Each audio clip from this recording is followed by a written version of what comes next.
오늘 우리가 보고 있는 말씀은 여호수아서 13장 말씀입니다. 여호수아서는 크게 두 부분으로 나눌 수가 있어요. 첫 번째는 정복하는 이야기, 그리고 두 번째는 그 땅에서 정착하는 이야기, 이렇게 두 가지로 나눌 수가 있습니다. 그리고 오늘부터가 바로 정착하는 이야기예요. 그 중에 오늘 우리가 읽은 여호수아서 13장 말씀은 요단 동편의 땅을 르우벤, 갓, 므낫세 반 지파에게 분배하는 이야기로 기록되어 있습니다. 그런데 오늘 본문 앞부분을 우리가 한번 쭉 보니까요, 조금 의아한 부분이 있어요. 그게 뭐냐면 1절 끝부분에 보니까 얻을 땅이 매우 많이 남아 있었다라는 거예요. 한마디로 말하면 지금 점령을 다 한 상태가 아니라는 것입니다. 아직 미개척 지역이 있다라는 거예요. 다시 말하면 지금 그 가나안 땅을 완전히 정복한 상태에서 땅을 분배하고 있는 것이 아니라 아직 미정복 상태에서, 아직 주변에 여러 나라들이 남아 있는 그 상태에서 하나님께서 땅을 분배하라라고 명령을 하고 계신다라는 거예요. 왜 그랬을까라는 겁니다.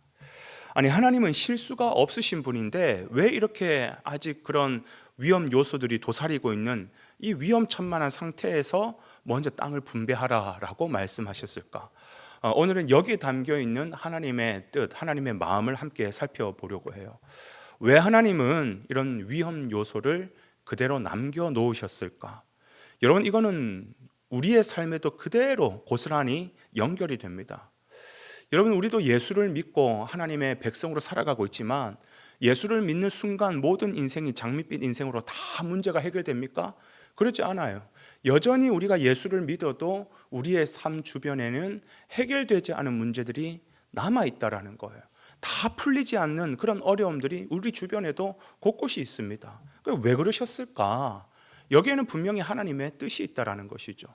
이 남겨놓은 문제, 남겨놓은 아직 미해결된 문제를 통해서 우리에게 무엇을 주시려고 하느냐? 세 가지로 살펴볼 수 있겠는데요. 첫 번째는요, 이 남은 어려움으로 인하여서 우리를 더욱 순결하게 만드시기 위하여서라는 겁니다. 한번 생각해 보십시오. 이스라엘 백성들이 그 가나안 땅을 완전히 정복한 후에 땅을 분배했다. 모든 적들을 다 소멸하고 나서 그리고 풍요로운 땅을 소유했다.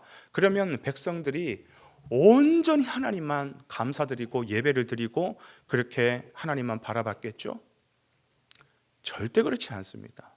여러분, 우리의 인간의 죄성이라는 것이 우리도 다 알잖아요, 그죠? 우리는 이 죄성을 갖고 있기 때문에 언제 하나님을 바라보고 하나님을 의지해요? 뭔가 갈급할 때 그때 우리는 하나님을 온전히 바라보는 거예요. 뭔가 부족함을 느낄 때 그때 하나님만 온전히 의지하는 거예요. 내게 모든 것이 풍족하고 완벽할 때 그때 하나님을 더 예배하고 감사하고 의지하느냐? 결코 그렇지 않다라는 거예요. 하나님은 그걸 알고 계시기 때문에 절대로 우리에게 한 번에 다 주시지 않는다라는 것입니다. 물론 천국에 가면 하나님께서 모든 것을 다 우리에게 쏟아부어 주시겠죠. 그러나 이 땅에서는 여전히 우리의 이 연약한 죄성을 가지고 있는 육신을 가지고 살아있을 이 땅에서는 하나님께서 결코 모든 문제를 다 해결해 주시고 우리에게 모든 은혜를 다 주시지 않는다라는 것입니다. 그래서 때로는 이 땅의 삶에서 고난과 어려움을 남겨두셔요. 우리를 미워해서가 아니라 우리를 하나님만 온전히 바라보고 의지할 수 있도록 우리의 믿음을 순결하게 지켜나가시는 하나님의 지혜요, 하나님의 방법이라는 것을 우리는 아셔야 된다는 것입니다. 그런가 하면 두 번째, 남겨놓으신 그 고난을 통해서 우리는 이 땅에서 어떻게 살아가느냐? 더욱 천국을 소망하며 살게 되는 것이에요. 여러분, 그래서 우리는 죄성 가운데 또 하나가 뭐냐면 자꾸 이 세상의 정욕과 세상의 즐거움에 마음을 두고 안주하려고 하잖아요. 분명히 세상은 하나님께서 심판하신다, 불과 유황으로 반드시 심판하신다라고 말했는데 우리는 이 세상에 조그마한 즐거움만 있어도, 쾌락만 있어도 거기에 마음을 다 쏟아버립니다. 그래서 틈만 나면 이 땅에서 내가 한번 멋지게 살아볼까? 내가 한번 제대로 즐겨볼까? 이거에만 혈안되잖아요, 그죠? 아니요, 이 세상은 뭐와 같냐면 점점 침몰하고 있는 배와 같은 것이에요. 우리는 여기서 뭘 해야 되느냐? 제일 먼저 내가 깨어나야 됩니다. 아, 이 배가 지금 침몰하고 있구나. 빨리 이 배에서 탈출해야 되겠구나. 그걸 깨닫는 것이에요. 그리고 나서 여전히 누워 잠자고 있는 내 가족들 흔들어 깨워야 되는 거예요. 내 이웃들 흔들어 깨워야 되는 거예요. 지금 이 배는 침몰하고 있다고. 빨리 여기서 탈출해야 된다고. 여기에서 마음을 빼앗기면 안 된다고. 그러면서 깨우치면서 외치면서 살아가는 것, 이게 우리가 이 땅에서 침몰하는 배와 같은 이 땅에서 우리가 감당해야 될 사명이라는 것이죠. 여러분, 이걸 놓치면 우리 인생이 얼마나 위험해지는지를 말씀해 주는 것이, 그게 뭐냐? 그게 롯의 아내 이야기잖아요. 그 미련이 남아가지고 계속 그 땅을 바라보다가, 그 세상을 바라보다가 결국 소금 기둥 되는 거, 이게 경종을 울리는 하나님의 말씀이라는 것입니다.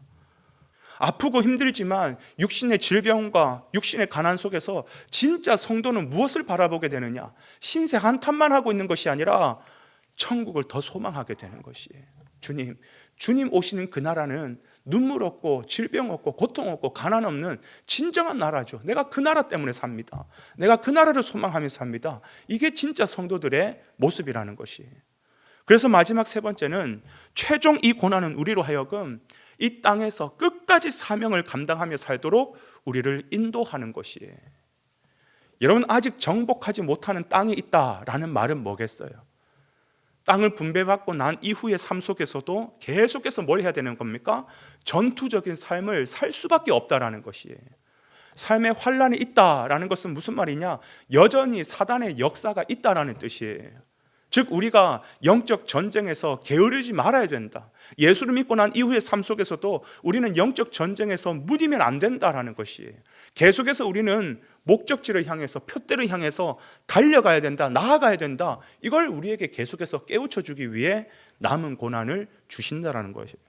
그래서 사도 바울은 빌립보서 3장 12절에 뭐라고 얘기하냐면, 잘 들어보세요. 이런 표현을 씁니다. 내가 이미 다 얻었다 함도 아니라는 거예요. 온전히 다 이뤘다 함도 아니라는 거예요. 나는 여전히 그리스도 예수 안에 붙잡힌 것, 그것을 위하여서, 그 표대를 향해서 나는 지금도 달려간다라고 얘기하는 것이에요.